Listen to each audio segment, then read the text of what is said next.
प्यारे बच्चों, जैसा कि आपको पता है कि कल कक्षा 9 और कक्षा 11 का जो कंपटीशन हो रहा है उसका पेपर है और बच्चों के मन में बहुत सारे प्रश्न हैं कि सर कल पेपर है और अभी तक रोल नंबर का नहीं पता है, किस टाइम पे होगा, उसके बारे में क्या कितने प्रश्न आएंगे। तो इन सभी प्रश्नों को इस वीडियो के माध्यम से समझते हैं।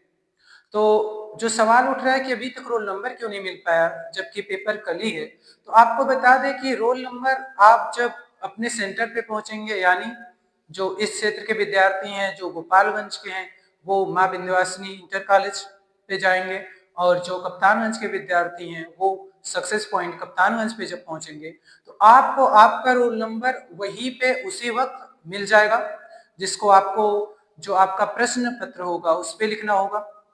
और रही बात कितने बजे हो रहा है पेपर, तो आपको बता दें कक्षा 9 और कक्षा 9 और कक्षा 11 दोनों का पेपर एक ही साथ होगा, एक ही पाली में होगा, और वो पेपर आपका सुबह 10 बजे से लेकर दोपहर 12 बजे तक होगा। यानी 9 और 11 एक साथ पेपर देंगे, सुबह 10 बजे से लेकर दोपहर 12 बजे तक, और 10 बजे आपका एग्जाम चालू हो जाएगा। तो कोशिश कीजिएगा 9:15 9:30 बजे तक आप सेंटर पे पहुंच जाइएगा, क्योंकि 10 बजे के बाद आपको परीक्षा में एंट्री नहीं मिलेगी। बात करें प्रश्न कितने आने वाले हैं, तो जो कक्षा 9 है उनमें प्रश्नों की संख्या 50 रहेगी, समय वही 2 घंटे। 50 प्रश्नों में से आपके 20 गणित के प्रश्न होंगे, 10 भौतिकी के, 10 रसायन के और 10 प्रश्न आपके जीव विज्ञान के होंगे। इस प्रकार आपके टोटल 50 बहुविकल्पीय प्रश्न होंगे, जिन्हें करने के लिए आपके पास 120 मिनट यानी 2 घंटे होंगे। हर एक प्रश्न एक एक नंबर का होगा, और जो 4 विकल्प रहेंगे आपको उसमें से किसी एक को टिक करना रहेगा, और इसमें कोई भी माइनस मार्किंग नहीं है। यानी आप अगर सही करते हैं तो आपको 1 नंबर मिलता है, अगर आप गलत करते हैं तो कोई भी आपके नंबर नहीं कटने वाले हैं, यानी इसमें माइनस मार्किंग नहीं है।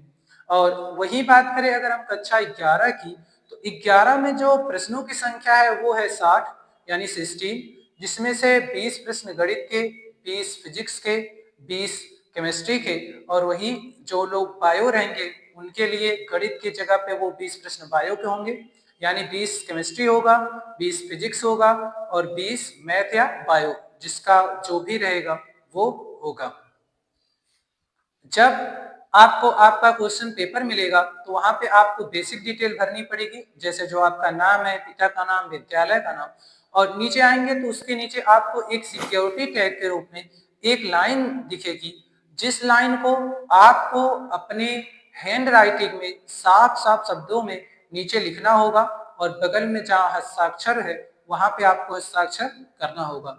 ध्यान दें, ये सिक्योरिटी टैग लाइन लिखना अति आवश्यक है, यानी आप इसको छोड़ नहीं सकते हैं, और वहां पे आपके अध्यापक होंगे आपके आसपास। अगर किसी भी प्रकार का पर्सनल डिटेल भरने में, अपना नाम, विवरण, रोल नंबर या सिक्योरिटी टैग लिखने में किसी भी प्रकार की कोई समस्या होगी तो आप बेहिचक उनसे पूछ सकते हैं कि सर यहाँ नहीं समझ में आ रहा है, यहाँ पे क्या भरा जाएगा। पर ध्यान दीजिएगा, गलत ना भरिएगा। क्यों? क्योंकि आपको कोई एक्स्ट्रा OMR नहीं दी जाएगी। जो आपका क्वेश्चन पेपर है उसी पे आपको ऑप्शंस मिलेंगे, जिन ऑप्शन को आपको टिक करना है, और आपके जब समय खत्म हो जाएगा पेपर का, तब वो आपका क्वेश्चन पेपर जमा हो जाएगा। और कुछ बच्चे हैं जिनके अभी तक फॉर्म जमा नहीं हो पाए हैं और उनके पास से फॉर्म गुम हो गया है, तो अगर वो चाहते हैं तो आप चैनल जो हमारा है या संस्था का जो ग्रुप है वहां पे फॉर्म का फोटो भेज दिया गया है, और आप वहां से उसका निकाल के प्रिंट आउट करवा सकते हैं, और कल जब आपकी परीक्षा होगी तो आप उसको पूरा भर के ला सकते हैं, और उसी वक्त आप फॉर्म को जमा करके अपना एडमिट कार्ड का हिस्सा ले सकते हैं। और जो बच्चे फॉर्म जमा कर चुके हैं जिनके पास एडमिट कार्ड है वो अपने एडमिट कार्ड के साथ आएंगे, और सिर्फ अपना एडमिट कार्ड, जो पेन स्केच जिससे आपको मार्किंग करनी होगी वो लेके आएंगे। कोई भी इलेक्ट्रॉनिक गैजेट जैसे मोबाइल, स्मार्ट वॉच, इन सब के साथ ना आएंगे, क्योंकि आपको आपके मोबाइल के साथ क्लास में पेपर देने के लिए नहीं अलाउ किया जाएगा। और आप कहीं इधर उधर अपनी मोबाइल रखते हैं और अगर वो खो जाती है तो वो सारी जिम्मेदारी आपकी होगी। तो कोशिश करिएगा समय से पहले आइएगा। कोई भी इलेक्ट्रॉनिक गैजेट, स्मार्ट वॉच या फिर जो आपकी मोबाइल रहती है, इनको लेके ना आइएगा। और अंतिम बात कि जब भी पेपर दीजिएगा तो ये बात हमेशा ध्यान में रखिएगा कि समय सीमित है, यानी आपके पास सिर्फ 2 घंटे आपको करने के लिए 60 प्रश्न दिए गए हैं और कई बार ऐसे होंगे कि कुछ प्रश्न आसान रहते हैं, कुछ कठिन रहते हैं। तो कोशिश करिएगा जो आसान प्रश्न है उन्हें पहले हल करने का और जो कठिन प्रश्न है उनको बाद हल करने का। ऐसा ना हो कि आप कठिन प्रश्नों में अपना सारा समय गुजार दें और जो आसान प्रश्न है वो आपसे छूटे जाएं। इसलिए समय को हमेशा ध्यान दीजिएगा कि आपका कितना समय बचा है, कितने प्रश्न बचे हैं। उस हिसाब से पहले जो आसान प्रश्न है उनको सॉल्व कीजिएगा और इसके बाद जो कठिन प्रश्न है उन पे जाइएगा, ताकि ऐसा ना हो कि समय खत्म हो जाए और आप प्रश्नों को पूरी अच्छी तरीके से पढ़ भी ना पाए।